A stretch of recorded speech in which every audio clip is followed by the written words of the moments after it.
नमस्कार विद्यार्थी मित्रों। महाराजा जीवाजीराव शिंदे महाविद्यालय श्रीगोंदा।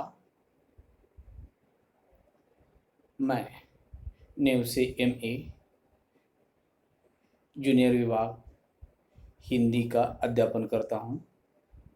आज हम लोग 12वीं कक्षा की जो पद्य रचना समझ कर ले रहे थे, इसका नाम है पेड़ होने का अर्थ। पेड़ होने का अर्थ कविता में जो डॉक्टर मुकेश गौतम जी ने हमारे जो लिए जो संदेश दिया है, जैसे कि उनका कहना है मनुष्य के जीवन का स्पंदन है और प्रकृति मनुष्य के जीवन का स्पंदन है और पेड़ इस स्पंदन का पोषक तत्व है। क्या कहा है कि प्रकृति मनुष्य के जीवन का स्पंदन है और पेड़ इस स्पंदन का पोषक तत्व है। पेड़ मनुष्य का बहुत बड़ा शिक्षक है। पेड़ और मनुष्य के बीच पुरातन संबंध रहा है। पेड़ ने भारतीय संस्कृति को जीवित रखा है और मनुष्य को संस्कारशील बनाया है। इतना ही नहीं, पेड़ और मनुष्य के बीच पुरातन संबंध होने के कारण उनका कहना है पेड़ मनुष्य का हौसला बढ़ाता है, समाज के प्रति दायित्व और प्रतिबद्धता का निर्वाह करना सिखाता है और सच्ची पूजा का अर्थ समझता है। कवि ने मनुष्य जीवन में पेड़ के विभिन्न भूमिकाओं को हमारे सामने स्पष्ट कर दिया है। यह स्पष्ट करते हुए संकेत किया है कि सब कुछ दूसरों को देकर पेड़ जीवन की सार्थकता को सिद्ध करता है। यह बात उन्होंने यहां समझा दी है। किस तरह समझा दी है, यह मैंने इससे पहले आदमी पेड़ नहीं हो सकता, यह इस पद्य रचना के पद्य विभाग से आप लोगों को समझाने का प्रयास किया था। किस तरह समझा दिया था? कल हमने जो देखा था वो इस प्रकार था। कल अपने कमरे की खिड़की के पास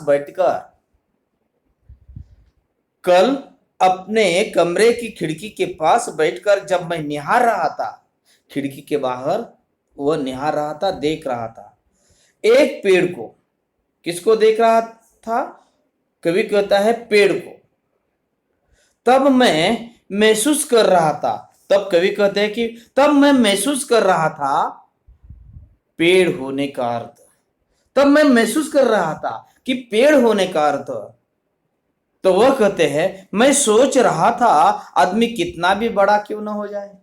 उस समय वे सोच रहे थे कि आदमी कितना भी बड़ा क्यों ना हो जाए, वह एक पेड़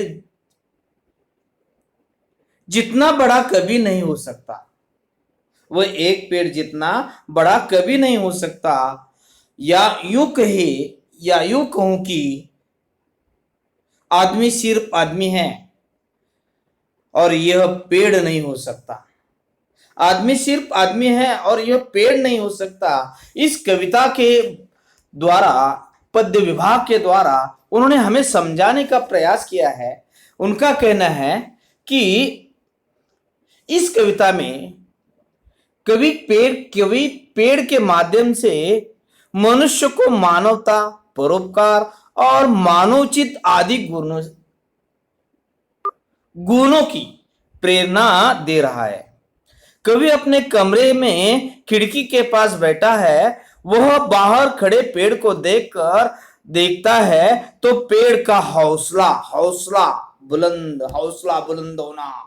मतलब क्या हो ना, हौसला बुलंद हुआ, मेरा हौसला बुलंद हुआ ये देखते हुए। मतलब उससे क्या मिला? हौसला बुलंद हुआ। अर्थ क्या हो सकता है आप लोग समझ सकते हैं। जैसे कि उन्होंने ये बता दिया है कि हौसला बुलंद हुआ।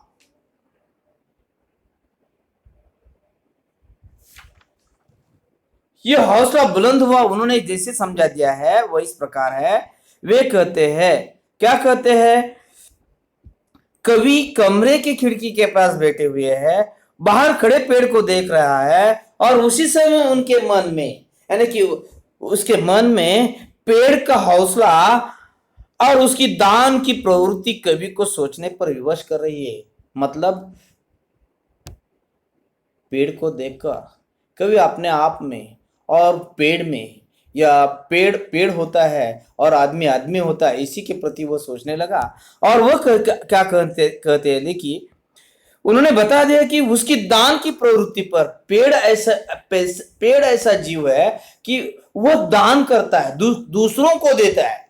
आप वो क्या करता है, अपने पास जो भी कुछ है सब कुछ दूसरों को देता है। आप लोगों को तो मालूम है, क्या मालूम है कि पेड़ के माध्यम से, पेड़ के द्वारा हमें प्राणवायु मिलती है, मतलब ऑक्सीजन मिलता है। पेड़ नहीं होते तो हम जीवित नहीं रह सकते। यह बात तो सभी सजीव के लिए या सभी मानवता के लिए, मनुष्य के लिए शायद मालूम है। फिर भी हम क्या कर रहे हैं पता है, पेड़ों को आज क्यों जरूरत पड़ी हमारे महाराष्ट्र सरकार को 1 करोड़ पेड़ लगाने की? क्योंकि हम पेड़ के प्रति जागरूक नहीं है। पेड़ की दायित्व या पेड़ के दान की प्रवृत्ति पर हम कभी सोचते नहीं। इसीलिए वो आगे क्या कहते हैं, देखिए, उसकी दान की प्रवृत्ति पर कवि को सोचने पर विवश कर देती है। कवि कहता है कि दान की प्रवृत्ति वाली जो सोच है वह मुझे क्या कर देती है, सोचने के लिए विवश कर देती है। और वो आगे कहते हैं, अनगिनत विचार उसके मस्तिष्क में उठने लगते हैं। पेड़ को देखकर अनगिनत, असंख्य विचार उसके मस्तिष्क में उठने लगते हैं। कवि कहते हैं, मनुष्य कितना भी बड़ा क्यों ना हो जाए, कवि का कहना है मनुष्य कितना भी बड़ा क्यों ना हो जाए, पर उनका क्या कहना है, कितना भी बड़ा क्यों ना हो जाए वह पेड़ जैसा कभी नहीं बन सकता। वो पेड़ जैसा कभी नहीं बन सकता। सही बात है। फिर भी उन्होंने किस तरह समझाया, पेड़ के हौसले से मनुष्य को सीख लेनी चाहिए। कवि का कहना है पेड़ का जो हौसला है उस हौसले से हमें सीख लेनी चाहिए, मनुष्य ने सीख लेनी चाहिए। कैसे? उन्होंने समझा दिया, पेड़ जब से जन्म लेता है, पेड़ जब से जन्म लेता है, अर्थात जब वो कोमल सा अंकुर होता है, अंकुर बीज से बाहर निकलने वाला, जो हम मराठी में कहते हैं, जो छोटा सा नन्ना सा जो जान निकलने का वक्त होता है, उसी को अंकुर कहा करते हैं। मराठी में क्या कहते हैं उसे? कोम, कोम किंवा कोम। तो ये बात उन्होंने बता दिया है कि जब उन्होंने बता दिया है कि कितना भी पेड़ के प्रति वो कह रहे हैं कि वह पेड़ जैसा कभी भी नहीं बन सकता। पेड़ के हौसले से मनुष्य को सीख लेनी चाहिए। पेड़ जब से जन्म लेता है, अर्थात वह कोमल सा अंकुर होता है। जन्म लेता है तब वो कैसा होता है? कोमल सा अंकुर, कोमल होता है। और मनुष्य जब जन्म लेता है तब कब कैसा होता है? नन्ना सा होता है। तो यहां है कोमल और नन्ना सा एक जैसा, परंतु फर्क है, कोमल कोमल होता है और नन्ना नन्ना होता है। यह बात उन्होंने यहां समझा दी है। और यह कहते हुए उन्होंने बता दिया है कि वो बता देते हैं कि तब से जीवन पर्यंत कभी किसी का आश्रय वह नहीं लेता। जन्म लेता है ना अंकुर, जैसे कि बीज फूटकर जब वह अंकुरने लगता है, तब से वह पेड़ जो होता है ना, वो पेड़ तब से वह किसी का आश्रय नहीं लेता, किसी का आश्रय नहीं लेता। कैसा भी या कैसी भी आंधी आए, तूफान आए, या सामने कोई कैसा अभी बड़े से बड़ा प्रतापी राजा आए। आंधी आए, तूफान आए, कितना भी बड़ा संकट आए या कितना भी बड़ा प्रतापी शूरवीर राजा ही क्यों न हो आए, पेड़ कभी किसी के सामने नहीं झुकता। पेड़ कभी किसी के सामने नहीं झुकता। तब तक, जब तक पेड़ जीवित रहता है, जैसे भी परिस्थिति हो, एक ही स्थान पर खड़े खड़े होकर, डट कर सामना करता है। खड़े खड़े रहकर, खड़े खड़े होकर डट कर सामना करता है। जबकि मनुष्य का स्वभाव है कि शक्तिशाली व्यक्ति या स्वार्थ पूर्ति करने वालों के पैरों में नाक रगड़ने से भी वह नहीं कतारता। पेड़ ऐसा नहीं करता, शक्तिशाली हो या कोई बलवान हो या कोई प्रतापी हो, उसके सामने कभी अपना नाम या कभी सिर नहीं झुकाता। वह डटकर मुकाबला करता है, कभी किसी से परास्त नहीं होता, वह डटकर मुकाबला करता है। परंतु मनुष्य ऐसा है, उसके विपरीत है। मनुष्य, उन्होंने बता दिया है, जबकि मनुष्य स्वभाव है कि शक्तिशाली व्यक्ति या स्वार्थ पूर्ति करने वालों के पैरों में वह नाक रगड़ने लगता है। नाक रगड़ने से भी नहीं कतरता, साथ ही जरा सी प्रतिकूल परिस्थिति, और इतना ही नहीं उन्होंने बताया, साथ ही जरा सी प्रतिकूल परिस्थिति आने पर या किसी कार्य में मनचाही सफलता न मिलने पर हौसला खो बैठता है। मेरा हौसला बुलंदी पर है। और तो उन्होंने बता दिया है कि हौसला खो बैठता है। हौसला धैर्य, धीरज या हौसला एक प्रकार की बड़ी उमंग, उत्साह। तो वो उन्होंने बता दिया है कि हौसला खो बैठता है। यहां तक हमने इससे पहले देख लिया था। अब कविता का जो कोई दूसरा हिस्सा है वह हम देखने वाले हैं। वह कौन सा हिस्सा है? जैसे कि उनका कहना है, हौसला है पेड़, हौसला है पेड़, हौसला है पेड़ अंकुरित होने से टूट हो जाने तक। उन्होंने बता दिया है कि अंकुरित होने से टूट हो जाने तक, आंधी तूफान हो या कोई प्रतापी राजा महाराजा, पेड़ किसी के पांव नहीं पड़ता।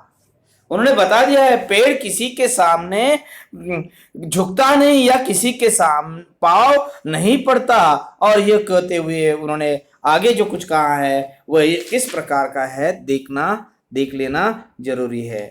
और वो क्या कहते हैं,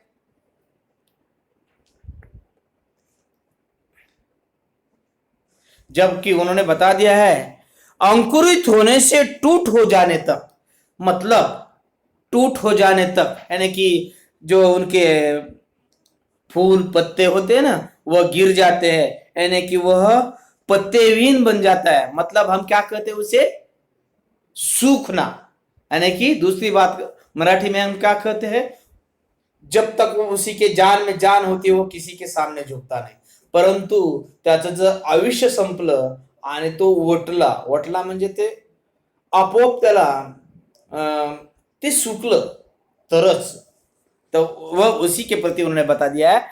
जैसे कि अंकुरित होने से टूट हो जाने तक, आंधी तूफान या कोई प्रतापी राजा महाराजा, पेड़ किसी महाराजा हो, पेड़ किसी के पांव नहीं पड़ता जब तक है उसमें सांस।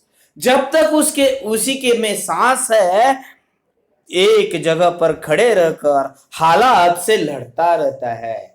वह एक जगह पर खड़ा रहकर क्या करने लगता है, हालात से लड़ता रहता है। हालात मतलब सिचुएशन, परिस्थिति। और उन्होंने ये बात बता दी है कि एक जगह पर खड़े रहकर हालात से लड़ता है, जहां भी खड़ा हो, जिस ठिकान पर जहां भी खड़ा हो, सड़क, झील या कोई पहाड़। आप लोगों को मालूम है, किसी रास्ते किनारे का पेड़ देख लीजिए, झील या कि किसी पानी किनारे या समंदर के किनारे हो, तालाब के किनारे हो, नदी के किनारे हो, या किसी ठिकाने भी क्यों न हो, या कोई पहाड़ यानी कि पर्वत, नग या चोटीला स्थान, जिसे हम मराठी में क्या कहते हैं, डोंगर वगैरह। उन्होंने बता दिया है सड़क, झील या कोई पहाड़, भेड़िया, भाग, शेर की धाड़, और उस पर किसी की भी धाड़ क्यों ना हो, जैसे कि आंधी तूफान भी क्यों ना हो। इसी के अलावा पेड़ पर टूट पड़ने वाले आप लोगों को मालूम है, भेड़िया होते हैं, बाघ होते हैं, शेर की धाड़। पेड़ किसी से नहीं डरता। उन सबसे शक्तिशाली ही क्यों ना हो, वो जो कोई जानवर होते हैं जैसे कि भेड़िया हो, भाग हो, शेर हो, उनकी दहाड़ से, उनकी गर्जना से, उनकी आवाज से वो टस से मस नहीं होते। और उन्होंने आगे कह दिया है हत्या या आत्महत्या नहीं करता है पेड़। मनुष्य की तरह देख लीजिए, थोड़ी सी मुसीबत आ जाए, थोड़ी सी परेशानी हो, तो मनुष्य क्या करने के लिए तुला बैठता है, क्या करने के लिए चला जाता है, आत्महत्या। वो कहता है कि जाने दो, मुझे नहीं चाहिए संस्कृति, या नहीं चाहिए मुझे संसार, ये नहीं चाहिए मुझे ये पीड़ा। वो क्या करता है, तुरंत परेशान होकर क्या करने लगता है, हत्या या आत्महत्या करने लगता है। परंतु पेड़ कभी भी किसी से नहीं डरता, हत्या या आत्महत्या नहीं करता है पेड़। थके राहगीर को देखकर छाव व ठंडी हवा राह में गिरा देता है फूल। और उतना ही नहीं, उन्होंने बता दिया है कि जो पेड़ होता है ना, पेड़ क्या करता है, थकावट महसूस करने वाले जो भी कोई पादचारी हो, जो भी कोई राहगीर हो, जो भी कोई मुसाफिर हो, जो भी कोई जीव हो, उनके लिए क्या करता है वो, उन्होंने बता दिया है कि थके राहगीर को देखकर छाव व ठंडी हवा राह में गिरा देता है फूल। वह क्या करता है, उन परेशान जीव जान के सामने वो क्या कर देता है, राहगीर के सामने वो क्या कर देता है, ठंडी सी छाव यानी कि सावली, यानी कि ठंडी हवा, यानी कि जैसे कि क्या कहते हैं,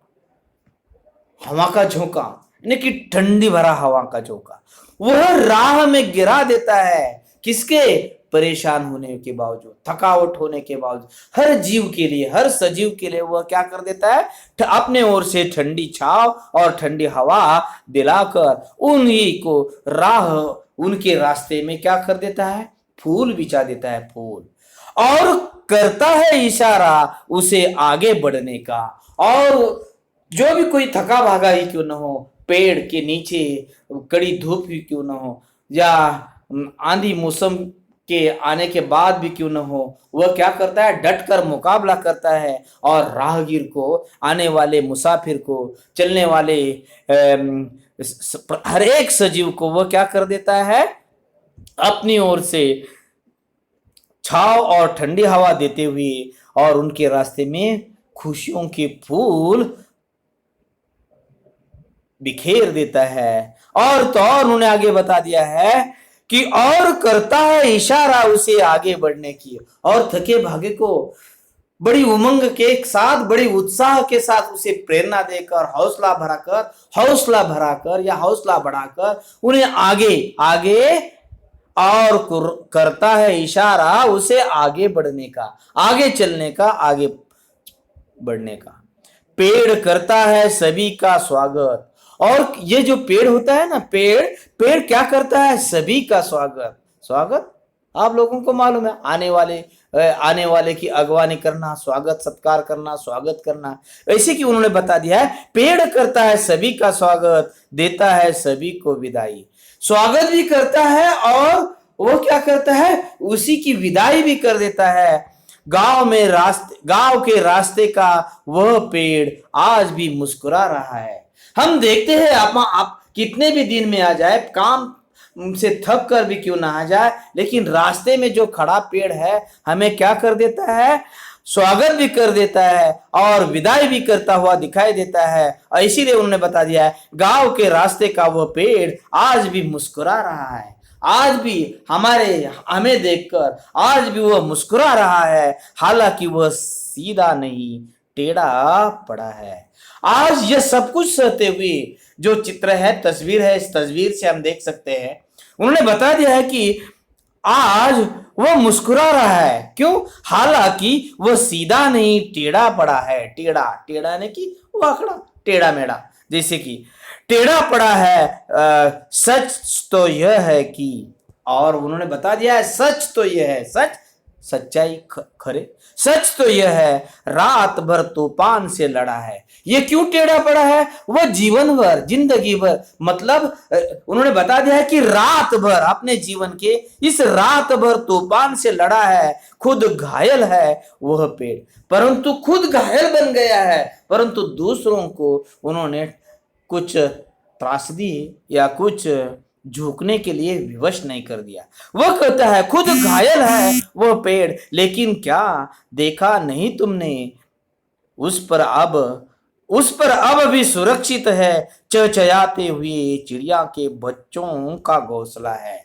और जो झुका हुआ पेड़ है ना, उस पेड़ पर अब देख लीजिए, आज भी उस पेड़ पर चहचहाने वाले जो पंछी पक्षी चिड़िया जैसे पंछी पक्षी होते हैं, उन्हीं के बच्चों की तरफ देखकर वह क्या करता है, उनके घोंसले वहां भी लटके हुए वहां भी दिखाई देते हैं। इसीलिए उन्होंने यह बता दिया है उस पर अब भी सुरक्षित चहचहाते हुए चिड़िया के बच्चों का घोंसला है। घोंसला मतलब घर।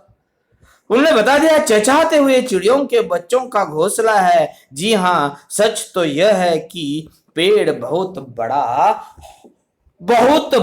हौसला है।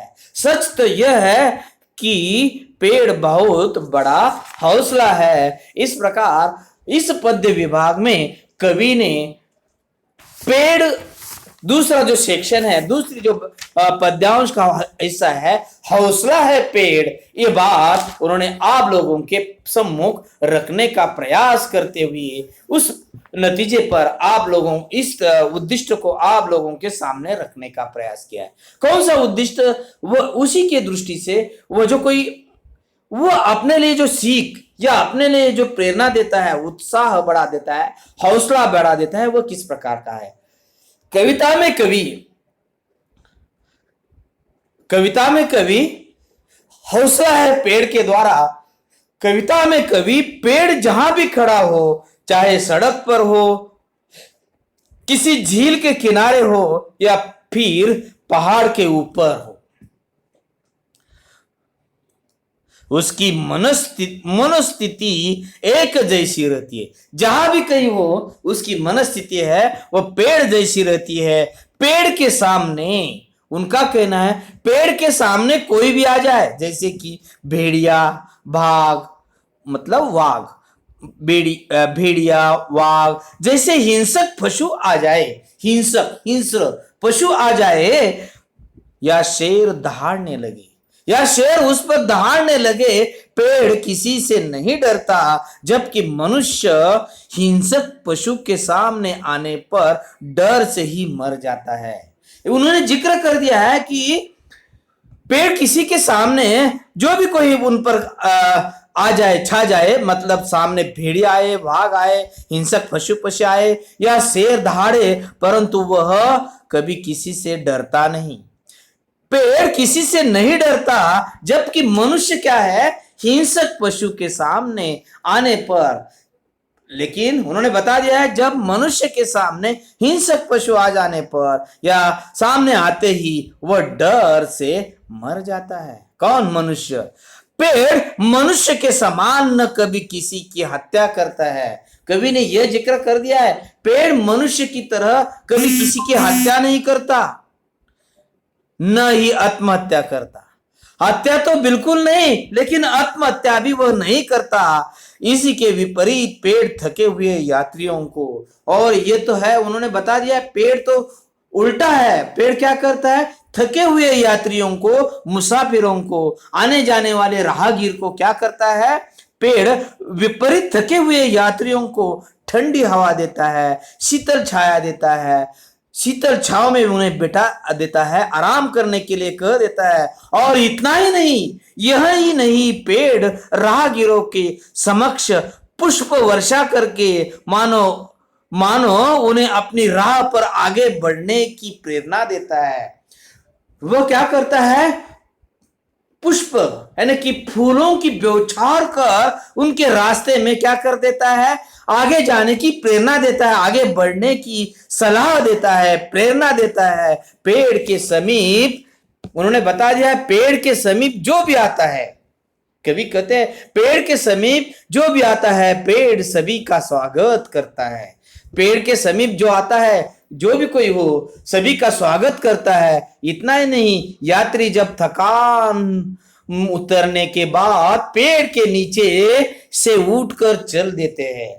यात्री, प्रवासी या मुसाफिर या कोई राहगीर जब उसकी थकान के उतरने के बाद वहां से उठकर चलने लगता है तो वह क्या करता है, तो पेड़ सभी को विदा भी कर देता है। तो पेड़ क्या करता है, सभी को विदाई करता है। कवि कहते हैं कि गांव के रास्ते में, कवि कहते हैं कि गांव के रास्ते में मुस्कुराता पेड़ जाने। आपने कभी देखा है गांव के रास्ते में मुस्कुराता पेड़ जाने कब से टेढ़ा खड़ा है, कब से टेढ़ा खड़ा है? पहले वह पेड़ टेढ़ा नहीं था। उन्होंने कहा कि पहले वह पेड़ टेढ़ा नहीं था, वह पूरी रात तेज तूफान का सामना करता रहा। कल रात उन्होंने क्या कर दिया, तूफान का, आंधी का सामना करता रहा, इसीलिए वह टेढ़ा बन गया है। और वह उन्हीं के प्रति उन्होंने बता दिया है परंतु टेढ़ा बन गया है, परंतु उसने अपना हौसला नहीं छोड़ा। वो थोड़ा सा टेढ़ा बन गया है, झुका नहीं, टेढ़ा बन गया है, लेकिन उन्होंने अपना हौसला नहीं छोड़ा। पेड़ की शाखाओं यानी कि पेड़ की शाखाओं में एक घोंसले में चिड़िया की चहचहाते छोटे छोटे बच्चे थे। उन्होंने बता दिया है कि पेड़ की शाखाओं में पशु पंछियों की यानी कि चिड़ियों के छोटे छोटे घोंसले थे। उस घोंसले में उनके नन्हे नन्हे छोटे छोटे यूले यूले बच्चे थे। सारी रात भयंकर तूफान चलते रहने के बाद भी पेड़ के हौसले के कारण वह छोटा सा घोंसला सुरक्षित है।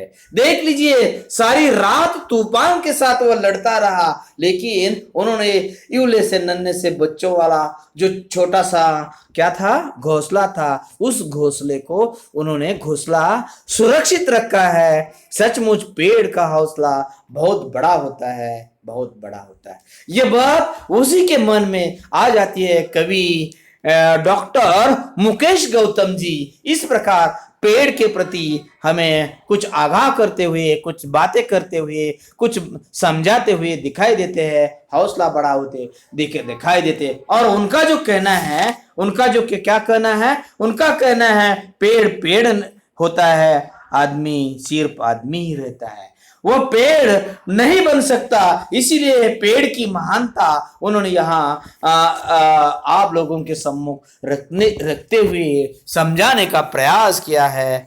और यहाँ तक इस तरह हम लोग अपना जो पाठ्यक्रम है